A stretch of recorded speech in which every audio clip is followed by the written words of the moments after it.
So, I don't really fight with my wife as much as we used to fight, but we just don't fight a lot anymore. We've been together like 10 years now, but over the last couple weeks, a couple weeks ago, we started getting in quite a few arguments, and it was really stressful. And here's the way it works. Your woman, I just ate. If your woman is standing on your neck, like your woman, if you've been with her for a while, or vice versa, she knows you like the back of her hand. She might even know you better than she knows, than you know yourself. And she can see when there's an issue or something that you're avoiding, or a potential iceberg that you guys are heading towards, that you're not paying attention to, or your ego is blinding you from seeing. So what my wife does, and let's just say women are more intuitive. I try to be careful what I say with all this politically crap. So stupid. But so I'll just talk about myself. How about that? My wife is very intuitive, and I don't want to admit that, and she's very good at standing on my neck when I'm avoiding something. See, we get really busy as small business owners, and we can use the excuse that we have so much going on, and we do, to not face a certain situation. So we can keep putting it off because we don't want to deal with it, yet it's this banging, resounding gong. It feels like I'm speaking in circles because I don't want to say exactly the situation. But here's what happened. It was about 2 weeks ago. My wife got to the point where she was standing in the kitchen yelling at me to the point of screaming. And she was frustrated to the point of tears. And it was very painful. And I was in ultimate defense mode. I was so defensive that I felt like she was attacking me. Do you got this? Like when your woman is arguing with you or bringing something to your attention, it feels like she's attacking you. She says she's not attacking me, but I'm like, you're attacking me. Because that's what it feels like. And she's like, no, I'm trying to help you. Well, I'm like, well, I don't want your help. I can see the situation clearly. Stop telling me how I should feel. It's funny how when your woman wants you to feel a certain way that you don't feel, and you can't help it. Like, I can't help the way I feel. I don't feel this, or I feel this way. I can't help the way I feel. What do you want me to do? Force myself to feel how you want me to feel?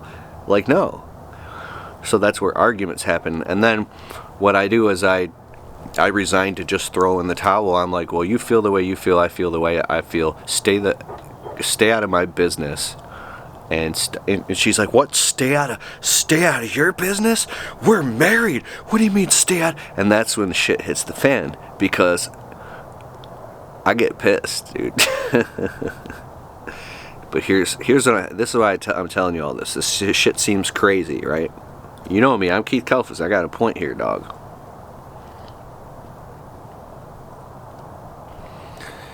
At the precipice of our fight, and I'm at the point of tears, I'm going to just explode. Now I'm thinking negative thoughts about my wife and about our marriage and about how this crazy chick is giving me ultimatums, and I'm done, dude. At the height of the pain is the transformation. I don't know how this happened, but I'm very thankful it did. So the ego blocks truth with a capital T, the truth of the matter.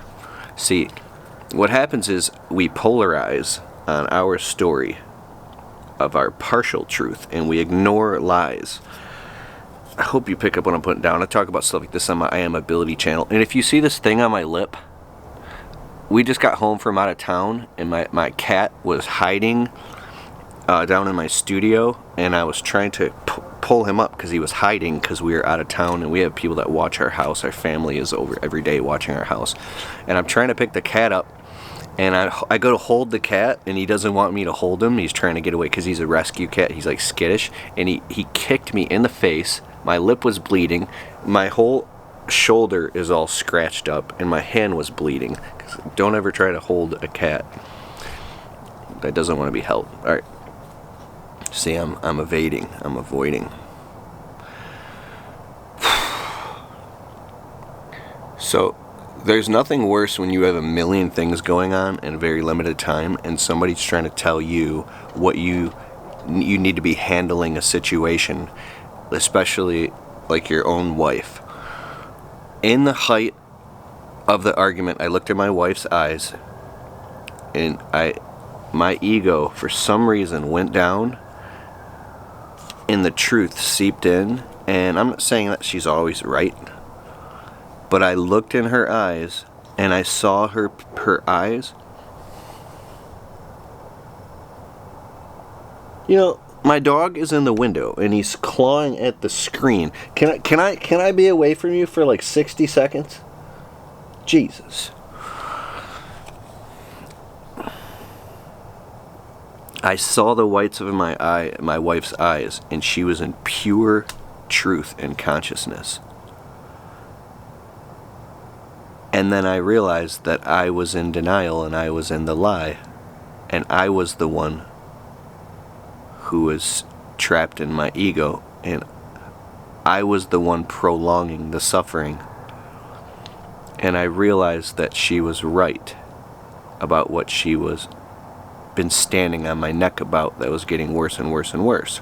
A situation and a family matter.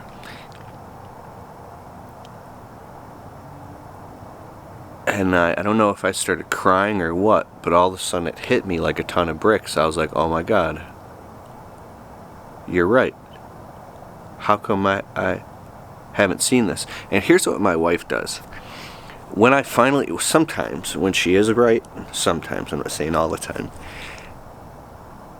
and I just let down my whole guard, and I'm like, oh my God. Because I'm obsessed with consciousness, and I want to see it from the other person's point of view. I have empathy, and I will really try to emulate and simulate and integrate and use sympathy and empathy and different steps to literally get inside of somebody's conscious mind and feel what they feel, so I can try to understand where they're coming from. So I like that. I really consider myself an open-minded person. But we have these unconscious and subconscious blocks, these pathologies that stop us from seeing the truth all the way back to our own childhood. So no matter how conscious you think you are, I think most of us have this, right? Because I have a lot of guilt and just shame from my childhood and growing up poor on food stamps, and I just feel like I need to save the world, right? But anyways, when I admitted that my wife was right, and this is the whole point of this video, is that to trust your woman's intuition. Not all the time, because sometimes she'll be like 80% right, and then she just throws a crazy ass monkey wrench and like, you ain't right. No, that's not the way it went down. You're blowing that way out of proportion, and you're just making shit up. Now you're just amen, right? So I feel like a comedian here, because you're probably watching this, and you got the volume turned up so your woman can hear it right now, and she just heard me said that. Hey, what's up? How you doing? Hey, what's up? It's Keith. Alright, so, but this is what my wife does when I do admit that she's right. Now she'll take the knife, or I'll say the screwdriver, I'll be nice, and she'll push it all the way in, and push me over now. And now she'll drive the point all the way home to where now I'm like just sitting there suffering like a gutted fish. It's really, really this weird, it's dark, man. It's a very gruesome experience to have yourself be cut open like a fish, and it's very mortal, because everything that is exposed to the light becomes the light. It's like pressed down and run over. No. It's like I feel like you're being like a rolling pin, like you're like dough and you're cut open and you're being rolled out as flat and thin as possible and being pressed through the cracks so the truth can shine on every part of you and evaporate any lies. So it has to go hit absolute pure suffering until you completely let go and all the truth seeps in and there's no darkness, no lie or ego hiding that will refester, right? You have to go through complete transformation. And my wife could see something so crystal clear and see that I was so much in denial, and she had to use every tactic possible to do what she probably doesn't like to do, which is put me through absolute suffering to get me to see the truth. And whenever this happens, I end up with tears in my eyes, and I keep repeating, thank you, thank you. She's like, what the F are you talking about? Thank you? And I'm thank you so much for being in my life and putting up with me. Why do you love me so much? I asked my wife this, like, why do you love me so much that you're willing to go to the depths of hell and suffer just to get me to see this truth? She goes, because I'm your fucking muse, Keith. I'm your muse. The whole reason that I'm here is to get you to learn these crazy ass spiritual deep lessons, and that's the whole purpose. Like, she says some really dark, twisted shit sometimes, like. And then I'm like all afraid and I'm like shaking. And I love her so much, dude. Like, and when we were younger, I used to try to go up and hug my wife or kiss her or joke around during these times to try to make it all better. And I don't do that now. I just sit there and I stay present with the suffering. I stay present and I stay present with her. And we hold that space, and I don't duck or dodge or put my head in the sand in these times when it's most important, and I feel it, because what you're doing is you're robbing yourself and her and from, I feel like I'm like bipolar right here, because I stick my head in the sand until the truth comes, and when the truth comes in and I realize the truth is there, when you realize the truth and the light is shining, you have to open up, open, and let the truth flow. In every moment by moment, even right now, you're either opening or closing. When you're in fear and anxiety, and you're in toil and depression, and you're in a dark place, you're closing. As soon as you become aware, though, you have to open. And if you can stay in a place of being open and being receptive, that's when you can reach enlightenment. And just because you're in the middle of suffering in the moment doesn't mean that you're not moving closer to the light and to enlightenment. It's suffering when you're in a physical, fleshy body and third density physical consciousness in this realm of reality. Being a spirit being is it's part of the game. I mean, that's why we're here. It's the dichotomy of flesh and bone with this and being a spirit, that you have to experience physical things in order to evolve, right? It's part of it, but you don't want to stay stuck. I'm freezing. Jesus, my dog is going nuts. So here's what I wanted to say. And now I'm thanking my wife, telling her how much I love her, but really from a place of gratitude and appreciation, and knowing that, this is a woman that, excuse me, I just ate. I just got out of the gym and I brought my wife home a Frosty. I didn't tell her. I was on the phone with my buddy Patrick Clark from Florida. He's one of the AGSX coaches. More on that later. But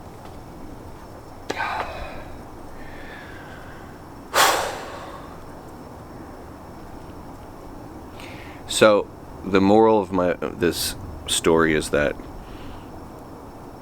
if you're open and receptive, there's a reason that your woman is with you and all this time puts up with all your shit, just like you put up with hers. And you need each other. And sometimes the best thing to do is let your guard down and see through the eyes of love. And just because you're in love with each other doesn't mean that everything has to be roses all the time, right? You can go through hard times together, but you never forsake each other. You never walk out on each other. You never throw each other on the under the bus, and you have each other's backs, right? I can get very vindictive and mean sometimes. My wife says I get very mean, right? And I do, because I'm angry. And I get angry because I work so hard, and I fight tooth and nail to keep, food on the fridge and the mortgage paid and my family taken care of. And sometimes I feel like it's not even noticed, right? But it is noticed. And I think my wife feels the same way. So an important thing to do in communication is to look at your woman and say thank you so much, and give her, massage her feet if that's her love language, right? For me, it's physical touch, right? So open communication. Screw you. I'm gonna go cuddle with my wife right now. I'm done talking to you. Peace. Oh yeah, my new book's coming out, dude. It's gonna be dope. All right, I'm out of here.